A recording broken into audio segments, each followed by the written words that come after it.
Барлықтарыңызға қайырлы күн, менің каналыма қош келдіңіздер. Бүгін біз осындай өте дәмді машкөже дайындайтын боламыз. Ең алдымен қазанымызды ысытып, үстіне сұйық майымызды қойып, жақсылап қыздырып аламыз. Менің қазаным қатты қызып кеткені видеодан көрініп тұрған шығар. Қызған майымыздың үстіне пиязымызды салып, жақсылап қызартып қуырып аламыз. Оның үстіне етімізді салып, барлығын кезек-кезек суы шыққанша қызартып қуырып аламыз. Оның үстіне сәбізімізді саламыз. Оның үстіне менде қолдан істелген томатный паста помидормен, соны саламыз. Өздеріңіз қалауларыңызша помидор болмаса томат қоса беруге болады.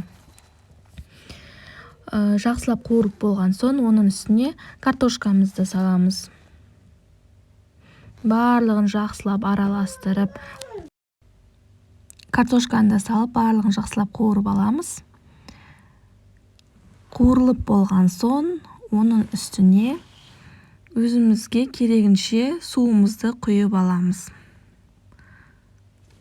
Суымызды құйып болған соң, тұзымызды саламыз. Өздеріңіздің қалауларыңызша дәмдеуіштерді сала беруге болады. Қайнамай жатып, су құйған соң, артынша машымызды саламыз. Бұл машкөжеге қалауларыңызша кеспені турап салуға болады, және күріш салуға болады. Мен күріш салдым, бірақ күріш салғаным видеоға түспей қалыпты.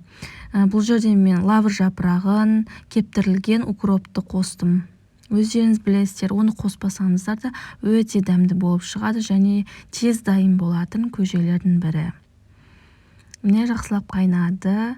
Жасап көріңіздер, өте дәмді болады. Достар, менің каналымды жоғалтып алмау үшін менің каналыма тіркеліп қойыңыздар.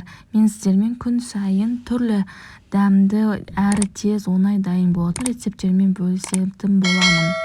Мені қолдап, лайк басып, қолдап кетіңіздер. Тіркеліп, таныстарыңызға таратыңыздар. Рахмет.